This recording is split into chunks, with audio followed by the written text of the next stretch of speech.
Good morning. Today we're going to be talking about The 7 Habits of Highly Effective People by Stephen Covey. This book presents a principle-centered approach to developing our own professional abilities and also working better with others. The book discusses many professional problems, but the principles can and should be applied more broadly to our whole lives. This video will outline the key points in just a few minutes. The 7 habits in the book are divided into 2 groups, 4 of which are about self-improvement and 3 more which are guiding principles in working with others. The 4 self-improvement habits are: Number 1, be proactive. This habit is about taking responsibility for our own lives and making things happen rather than waiting for them to happen. It's about being in control of your own actions and not being a victim of circumstances. Many people have talked about the difference between how much we should worry about things we can control and things we can't. And this being proactive is a way for us to take advantage of the things that we can control in order to minimize the risks of things that we can't. Number 2 is begin with the end in mind. This means we should take stock of our ultimate goal and remind ourselves regularly of how much we want it and how to achieve it. This habit is about setting a clear goal and having a clear vision of where you are headed. It's important to know the ending before you start, because if you don't know where you're going, then no direction is necessarily good or bad.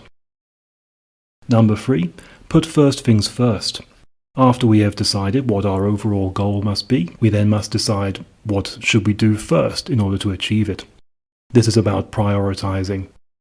It's important not to get bogged down in the less important things and focus on the more useful tasks first, which will then allow us to progress more smoothly towards our goal in the future.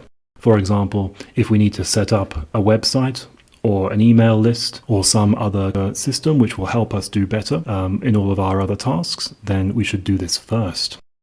It's about being efficient and effective with our limited time and energy. Everybody only has about 16 hours of effective working time every day, and there's a lot of tasks that must be completed in that time. Number 4 is to sharpen the saw. This means take care of yourself and take care of your abilities, both physical and mental. So invest in yourself, make sure that you have a regular exercise routine and a healthy diet, and don't let yourself forget skills that you have learned. Continue to develop yourself in a small way at least, every day, every week, every month, and don't let yourself slip and forget or become less effective. So these are the habits that are about how we should handle ourselves. Let's talk also a little bit about how we should handle other people. So of course, working relationships and of course also personal relationships are very important in our lives, especially if we want help from others. But I think many people see all of their working relationships and to a certain extent their personal relationships as zero-sum games. However, this is not a very good way of looking at it.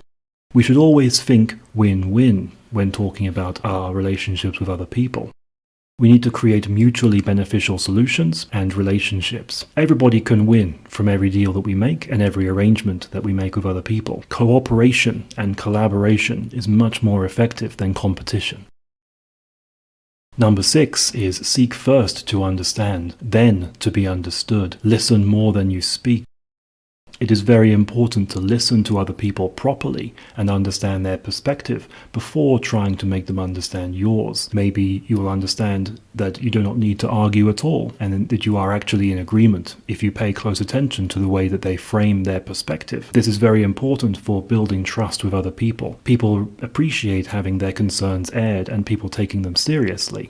So they will be endeared to you if they know that you do take their concerns seriously. Number 7, the final habit, is to synergize. This habit is about creating a positive and productive environment full of mutual benefit and cooperation, creating more efficiency. The whole of a team is often greater than the sum of its parts, but better team management means that we can make a more effective team than we had before. Seek to put people together whose skills complement each other, and also seek to develop people's skills and develop people's relationships so that they work better together. Any team can create more than the same number of individuals working alone. In summary, the 7 habits of highly effective people are all about taking responsibility for your own life, your own goals and your own priorities, and also understanding others better and communicating with them better. Working together is very important, and of course investing in yourself and becoming a better team member and a better productive person in your professional life are all very important. These habits are not something we can adopt overnight, but it is necessary to be mindful of them and keep them always in your back pocket for using in difficult situations both in work and in your personal life. Make a commitment to being the best person you can be and living a life which is true to your values. MA